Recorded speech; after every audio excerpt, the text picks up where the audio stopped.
Interview preparation series day 8। और आज हम जो क्वेश्चन कवर करने वाले हैं उसके ही थोड़े क्वेश्चन बचे हैं हमारे। Then we will move forward to the exception handling. तो आज का क्वेश्चन क्या है, देखो एब्स्ट्रैक्ट क्लास और इंटरव्यूस में क्या डिफरेंस है, ये बचा था हमारा। अगर आपने प्रीवियस वीडियोस नहीं देखे हैं, ऑलरेडी 7 वीडियोज इसके ऊपर कवर हो चुके हैं, आप जा सकते हो एंड देख सकते हो। तो एब्स्ट्रैक्ट क्लास और इंटरफेस सबसे ज़्यादा पूछने वाला इंटरव्यू क्वेश्चन है।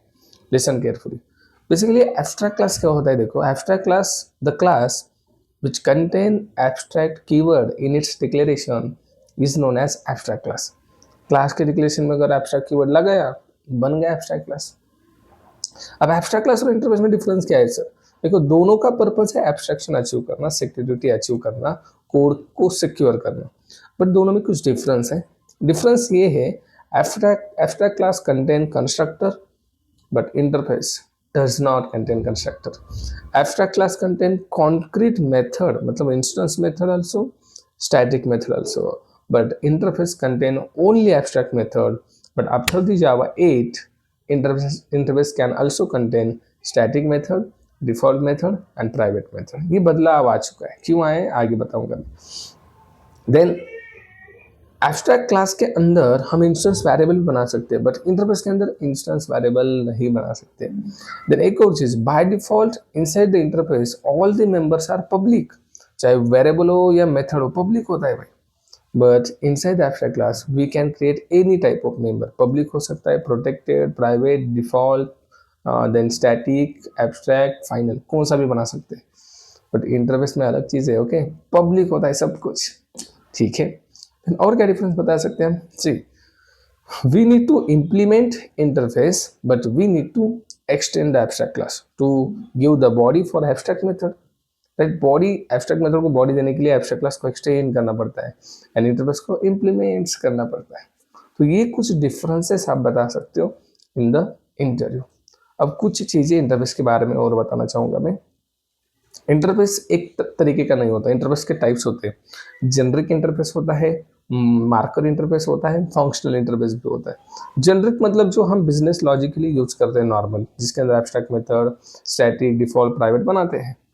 बट जो मार्कर इंटरफेस होता है ना, which contain which does not contain any method like serialisable, कोई भी मेथड नहीं होती उसके अंदर। इसका पर्पस क्या है, ये इस क्वेश्चन को मैं कवर करूंगा सीरियलाइजेशन में, बहुत इंपॉर्टेंट क्वेश्चन होने वाला है। एंड देन जो दूसरा जो होता है समथिंग कॉल्ड फंक्शनल इंटरफेस, जिसके अंदर एक ही एब्स्ट्रैक्ट मेथड होती है। इसको हम कवर करेंगे जावा 8 के फीचर्स में, ओके। एक और होता है like generics interface, okay, like जिसके अंदर हम ये पास करते, जेनरिक्स पास करते, ओके। लाइक इंटरफेस बनाया मैंने, इंटीजर, डबल, मुझे जो भी देना है, ओके, टाइप देना है, रिटर्न टाइप देना है। ये चीज़ें आपकी समझ में तब आएगी जब आप जावा 8 फीचर्स को समझोगे। तो जावा 8 फीचर्स जब स्टार्ट करेंगे तो मैं आपको जेनरिक इंटरफेस, फंक्शनल इंटरफेस बताऊंगा। अभी जो हम यूज कर रहे हैं वो बिजनेस लॉजिक वाला इंटरफेस है, okay, fine. Now move on to the next question, that is fourth OOPS concept, encapsulation। Now let's understand what is encapsulation। See, बहुत simple है। Encapsulation is also for security, but abstraction is for code security, encapsulation is for data security। Data को secure करने के लिए भाई encapsulation का use किया जाता है। Sir what do mean by data, what do mean by code? Code मतलब मेथड के अंदर जो हम लिखते हैं, बिजनेस लॉजिक। डेटा मतलब जो हम वेरिएबल्स बनाते हैं, उसको तो कहा जाता है डेटा। वेरिएबल्स क्या क्या हो सकते हैं? कुछ भी हो सकता है। Like let's suppose employee class लिया आपने, एम्प्लॉय का आईडी, एम्प्लॉय का डिपार्टमेंट नेम, सैलरी, उसका डेजिग्नेशन, बहुत सारी चीजें आती है। So we need to secure that data. Simple देखो ना, हम इंस्टाग्राम पे अकाउंट ओपन करते हैं, हमारा नाम, यूजर नेम, मोबाइल नंबर सब कुछ सिक्योर रहता है, ये सब। अगर सिक्योर नहीं रहा तो माइट भी कुछ गड़बड़ हो सकती है, राइट। इन फ्यूचर कुछ प्रॉब्लम हो सकते हैं अगर सिक्योरिटी नहीं मिले हमारे डेटा को। And it's very important to secure the data, okay. So encapsulation का काम यही है। Encapsulation is what, hide the data behind the method is called encapsulation। बहुत simple and sweet definition। hide the data behind a function or behind the method is called encapsulation। how to achieve encapsulation? Simple, making variables are private and making methods as a public, you can achieve encapsulation। we need to create getters method and setters method। getters method for get the data, setter method for set the data। and inside getter and setter we can also provide the condition. According the condition, particular user will be get the data or set the data. Okay, कोई भी नहीं set और gate कर सकता. कुछ student को question था कि सर अगर गेटर सेटर प्रोवाइड कर रहे हो, वेरिएबल प्राइवेट बना रहे हो, प्राइवेट बनाए मतलब क्या, outside the class variable can not be access, but by using getter and setter you are giving the access. But the problem is that inside getter, inside setter, there will be the condition.